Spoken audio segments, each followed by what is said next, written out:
नेपाल के प्रधानमंत्री श्री केपी शर्मा ओली ने अयोध्या के ऊपर एक बड़ा ही विवादास्पद बयान दिया है। इस बयान के माध्यम से संपूर्ण सनातनियों के आस्था पर प्रहार किया है। उन्होंने कहा है कि वीरगंज के पास अयोध्या अवस्थित है। लगता है उन्हें रामायण का कोई ज्ञान नहीं है, उन्होंने रामायण पढ़ा नहीं है। जितनी भी रामायणों की रचना हुई है, दर्जनों रामायण हैं, सारे रामायणों ने अयोध्या को सरजू के तट पर बसा हुआ बताया है। अयोध्या के बारे में यह भी मान्यता है कि इसे भगवान मनु ने बसाया था। साहित्यिक स्रोत, पुरातात्विक स्रोत, सारे स्रोत अयोध्या के पक्ष में हैं। अयोध्या के कण कण में राम विराजित हैं, चाहे वो राम जन्मभूमि का स्थल हो, या फिर दशरथ महल हो, या अम्मा माई का मंदिर हो, हनुमान गढ़ी हो, राम पेट हो।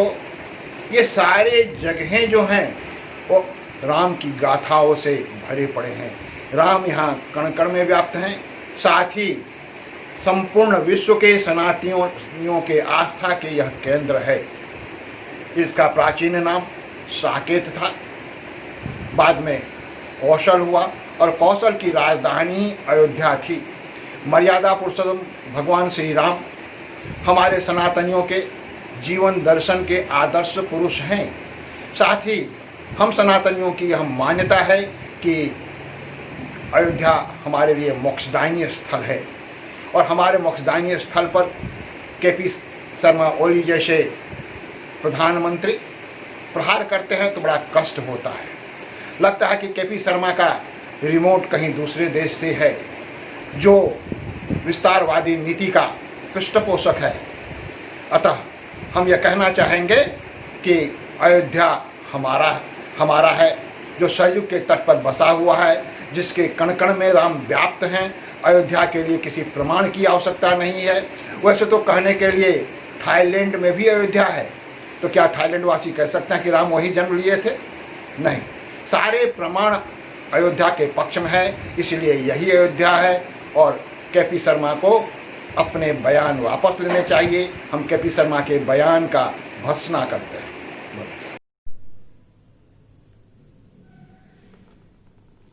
नेपाल के माननीय प्रधानमंत्री ओली जी ने भारत पर जो राजनीतिक हमला किया एक तरह से,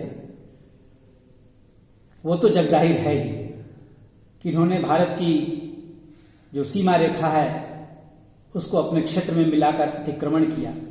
बात यहीं तक नहीं, उन्होंने सांस्कृतिक अतिक्रमण भी करना शुरू कर दिया और भगवान श्री राम को नेपाली कहकर यह बताना शुरू कर दिया कि अयोध्या नेपाल में है, जबकि पूरी दुनिया जानती है कि अयोध्या की सीमा भारत की भूमि में है। इसके अनेक साक्ष्य हैं।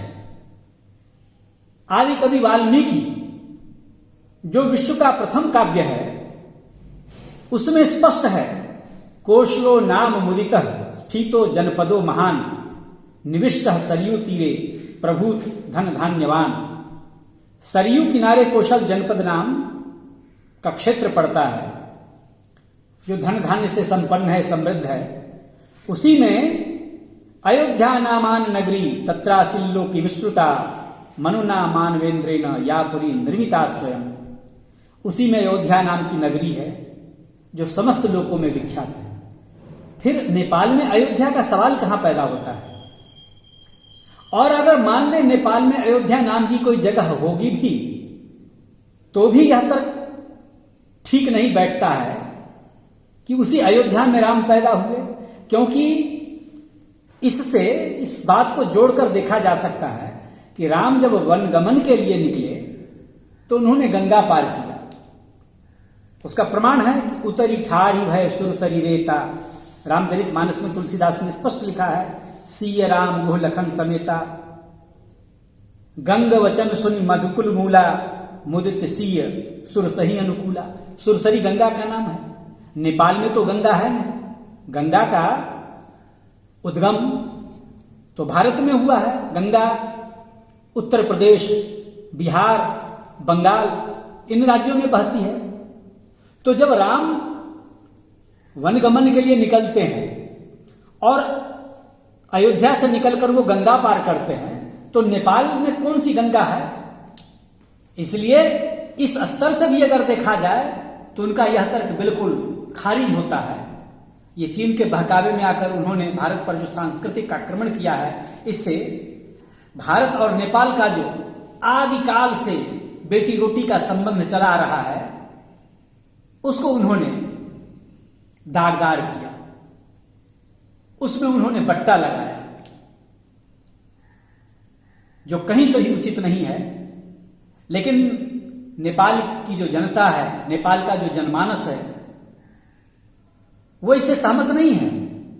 आम लोगों में ओली की भावना काम नहीं कर रही है। आम लोग ओली के विचारों से सहमत नहीं है।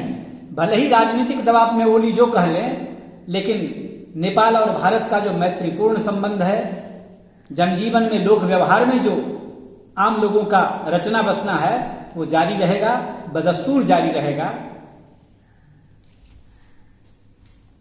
नेपाल के प्रधानमंत्री ओली के द्वारा नेपाल में रामायण कालीन अयोध्या के होने संबंधी बयान की आलोचना करता हूँ।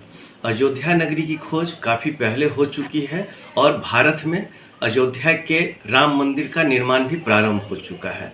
ऐसे समय में प्रधानमंत्री नेपाल ओली के द्वारा दिया गया यह बयान राजनीति से पूर्ण रूप से प्रेरित है। पुरातात्विक खोज सतत होते रहते हैं, होने भी चाहिए। पुरातात्विक खोज होना बहुत ही जरूरी है। भारत हो या नेपाल, दोनों ओर प्राचीन काल के बहुत सारे पुरास्थल हैं जिनकी खोज होनी चाहिए। ब्रिटिश कालीन भारत में हुई सुगौली की संधि ने नेपाल और भारत में होने वाले मिथिला को दो हिस्सों में बांटकर विभाजित कर दिया था। एक हिस्सा नेपाल को मिल गया, एक हिस्सा भारत को मिला, जिसके कारण लुम्बिनी जैसा इलाका नेपाल को चला गया। हमारा सांस्कृतिक दृष्टिकोण से यह पूरा इलाका काफ़ी समृद्ध है, जिसे राजनीतिक कारणों से अलग अलग किया जाता रहा है।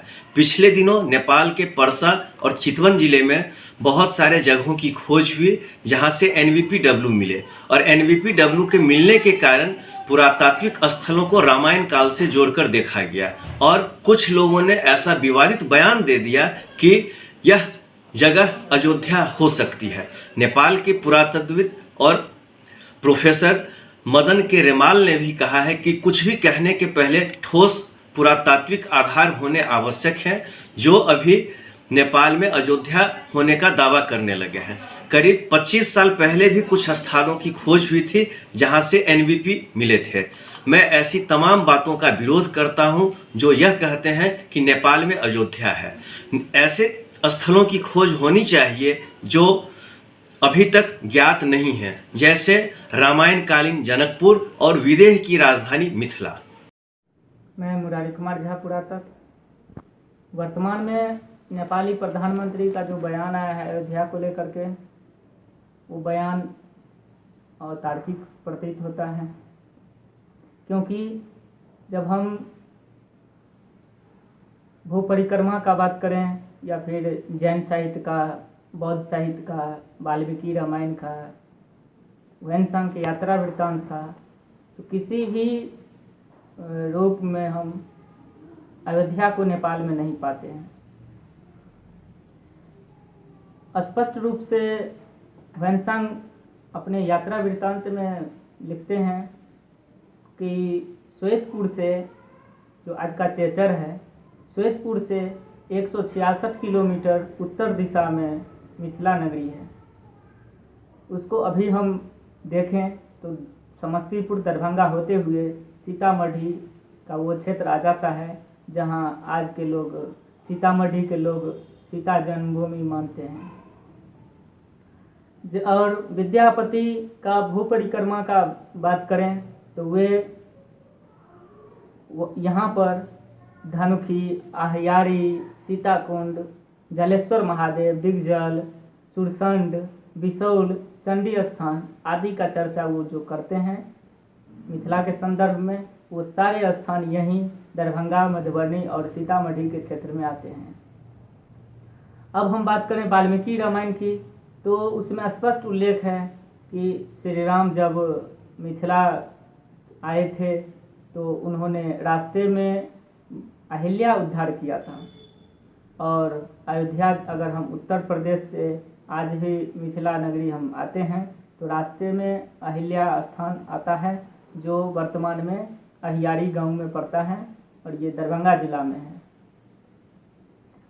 उसके बाद ये गंडक नदी को पार किए थे।